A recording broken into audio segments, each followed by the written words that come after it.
जय श्री राम। आज बहुत ही उत्सव की बात है कि हम आज घट रामायण की शुरुआत चर्चा करते हैं। बहर की राम की लीला, नाम, रूप और धाम उनकी भी चर्चा करेंगे। पर तो बहुत उत्सव की बात है कि आंतरिक और घट रामायण की आज चर्चा करेंगे। दिनांक 4/8/1923 संवत 2080 सावन की तिथि 30 को आज घट रामायण की शुरुआत करते हैं और रामायण की भी शुरुआत चर्चा करते हैं। इसलिए प्रथम मैं नित्य अवतार सदगुरु भगवान को हृदय और मन से कोटि कोट प्रणाम कर वंदना करता हूँ। और सदगुरु के माध्यम से, उनकी प्रेरणा से मेरा तेरा तुझको अर्पण क्या लागे मेरा, मेरी कोई हस्ती नहीं। सदगुरु के माध्यम से घट रामायण की विशेष रूप से चर्चा करेंगे। इसलिए सभी चैनल में सुनने वाले श्रोतागण इसका लाभ उठाएंगे। कहते हैं परमात्मा के 10 प्रकार अवतार भी बताते हैं।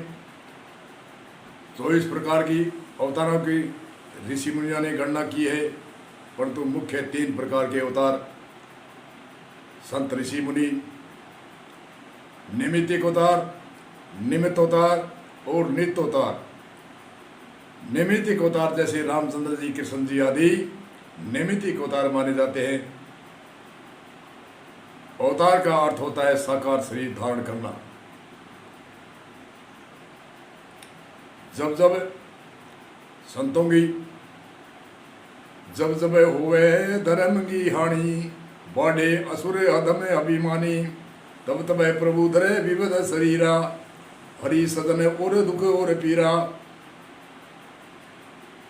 जब जब धर्म लुपत देखे जग में, तब युग युग प्रभु लेवे अवतारी, नमो नमो श्री कृष्ण मुरारी।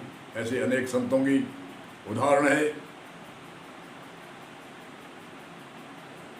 और निमित्त अवतार कहते हैं जैसे हिरण्यकश्यप को मारने के लिए खम में एक साकार शक्ति सिंह रूप से प्रकट हुई और हिरण्यकश्यप को मारने के वध करने के बाद में वह मूर्ति अदृश्य अंतर्ध्यान हो गई। थोड़े काम के निमित्त जो परमात्मा की शक्ति प्रकट होती है साकार रूप से, उनको कहते हैं निमित्त अवतार। और नित्य अवतार कहते हैं संतों को। संत हमेशा ही नित्य अवतार रहते हैं। कूट कूट हंसा बसते हैं। सप्त ऋषि 88 ऋषि 88,000 आदि आदि की गणना करी है कि संसार में हर कोई भी युग हो, संतों का नित्य अवतार प्रकट हमेशा ही रहता है और बहु संख्या में रहता है। क्योंकि संत एक वाणी से ही प्रचार करते हैं, वाणी से नहीं करते। इसलिए वाणी कहते हैं हाथ को। जब अधर्म बढ़ता है, अपराधी बढ़ते हैं, राक्षस बढ़ते हैं, तब नैमित्तिक अवतार प्रकट होता है, वह वाणी। और पाणी कहते हैं हाथ को। हाथ दोनों को काम लेते हैं। दुष्ट का संहार करते हैं, राक्षसों का संहार करते हैं, भक्तों का उद्धार करते हैं और धर्म की स्थापना करते हैं। युग युग में ऐसे हमारे ऋषि मुनियों की शोध है। उनके आधार से हमारी सनातन धर्म की परंपरा में नैमित्तिक अवतार, निमित्त अवतार और नित्य अवतार आदि हमेशा ही प्रकट रहते हैं। तो रामचंद्र जी का अवतार हुआ। तो रामचंद्र जी के रामायण के लीला में एक ऐसा महत्व ज्ञान है जो हमारे समाज को शिक्षा मिलती है, परिवार को शिक्षा मिलती है, राष्ट्र को शिक्षा मिलती है और समाज को शिक्षा मिलती है। ऐसे एक रामायण की कथा की रचना करी है तुलसीदास जी ने, वाल्मीकि आदि ऋषि मुनियों ने। राम की लीला में सब कुछ ज्ञान प्राप्त होता है।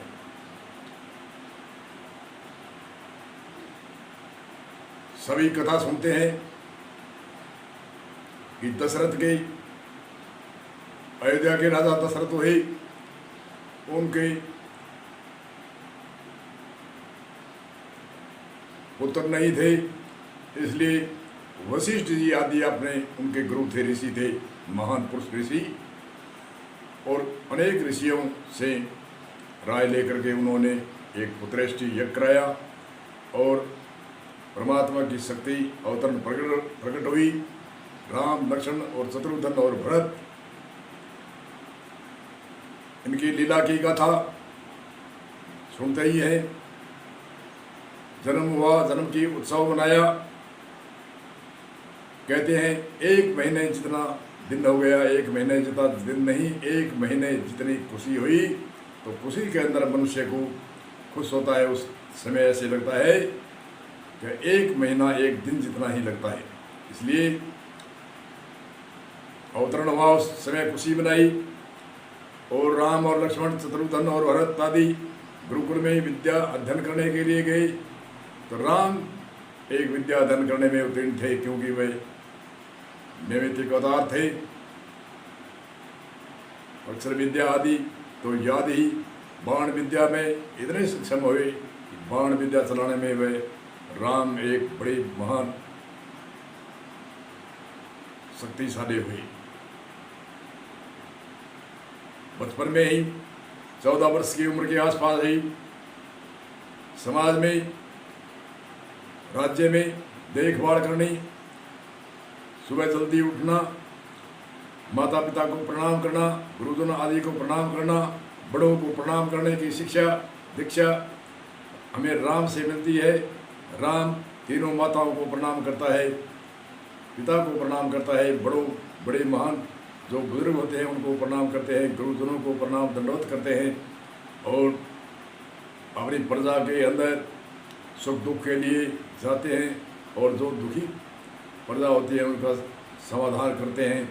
राम राज्य था, उसमें कोई अपराधी को सख्त दंड था, कानून सख्त थी, इसलिए उसके भयभीत कानून से भी अपराध नहीं होते थे। तो राम की प्रशंसा सुन के विश्वामित्र, जो एक अलग राज्य में रहते थे, वहाँ पर एक राज्य था, वह कुशासन ही एक राज्य था, उसमें लूटपाट, उग्रवाद, जैसे हमारे आज वर्तमान में कई देश ऐसे हैं जो लूटपाट करते हैं, उनको पूरी सज़ा नहीं मिलती, इसलिए वो लूटपाट, उग्रवाद आदि की गैंग बनाते हैं। इसी तरह से वहाँ उस समय भी उग्रवादियों की गैंग थी। तो विश्वामित्र यज्ञ हवन करते, धार्मिक कोई आयोजन करते, तो उसमें वो विघ्न डालते थे।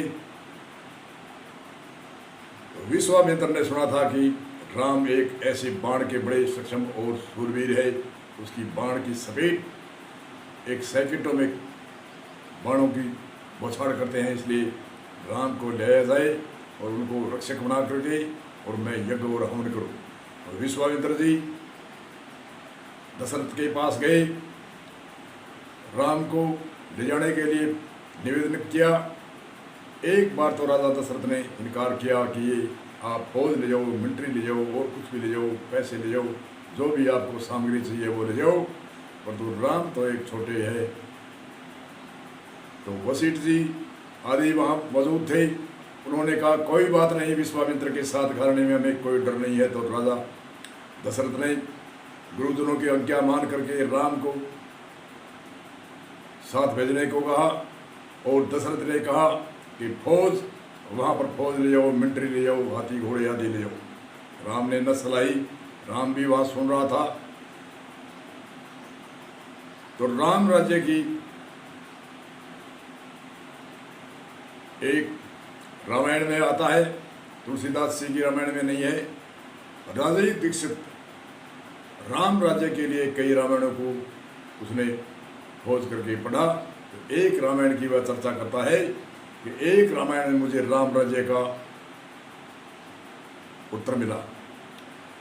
उनका कहना है कि रामचंद्र जी को राजा दशरथ ने कहा मिलिट्री फौज ले जाओ, परंतु राजा दशरथ से कहा पिताजी, राम ने कहा हम वही डिमांड खड़ी करेंगे और एक बार तो हम वहाँ जा कर के रक्षक बन जाएंगे, पर तो हम जब वापस अयोध्या में लौटेंगे तो वो राक्षस फिर इनसे उत्पात करेगा। तो ऐसी में कोई योजना बनानी थी उसको राम को, तो राम ने इनकार किया कि हम धनुष बाण बस ले जाते हैं। तो लक्ष्मण भी उनके साथ गया।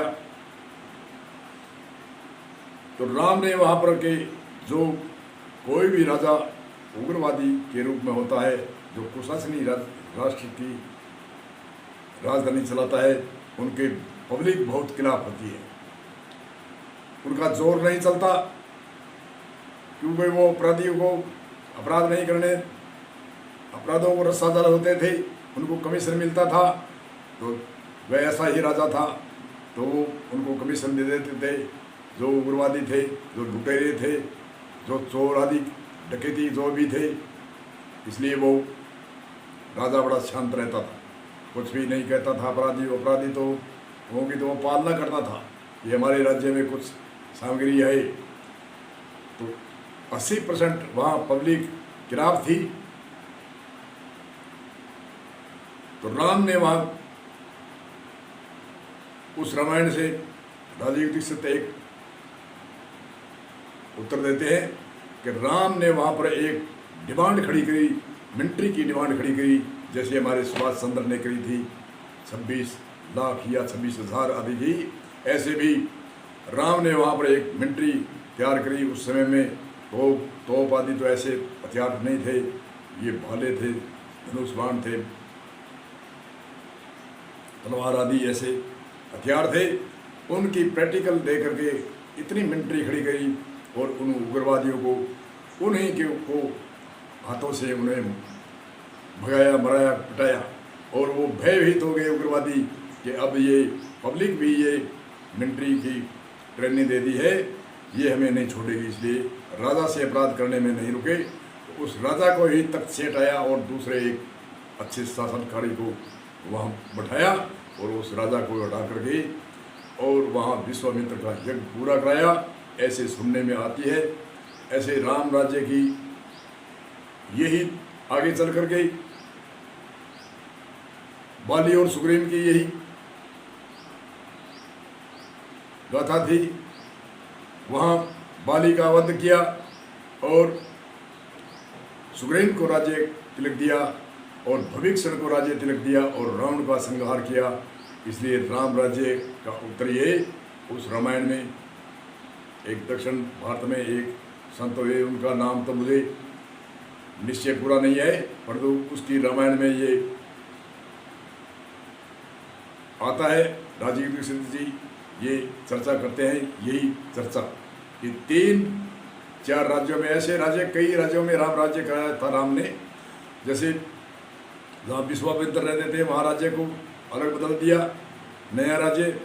और वाल्मीकि और सुग्रीव थे, वाल्मीकि ने सुग्रीव को अपनी राजधानी से निकाल दिया था, वो लुक कर छिप कर रहता था। वो घटना आगे रामायण में चर्चा में बताएंगे। और रावण का और भविष्य का स्वभाव का अंतर था। रावण नास्तिक था और भविष्य आस्तिक था। भविष्य भगत था, दयालु था। तो राम ने रावण का तो वध किया और अपने राज्य में नहीं मिला करके, अपने राज्य में मिला सकता था राम, सुग्रीव बाली का राज्य भी मिला सकता था और विश्वामित्र जहाँ जिस राज्य में रहते थे उन राज्य को मिला सकते थे, परंतु नहीं, उसी राज्य में वहाँ का ही राजा चुन करके वहाँ प्रजा के लिए अच्छे राजा का चुनकर वहाँ सिंहासन पर बिठाया। इसलिए राम राज्य इसको कहते हैं। इसी सूत्र के साथ में आगे राम की आगे चर्चा करेंगे, राम की लीला की भी चर्चा करेंगे और घट रामायण की भी, घट लीला की भी चर्चा करेंगे। इसी सूत्र में विराम देते हैं। बोलो जय श्री राम, जय श्री राम।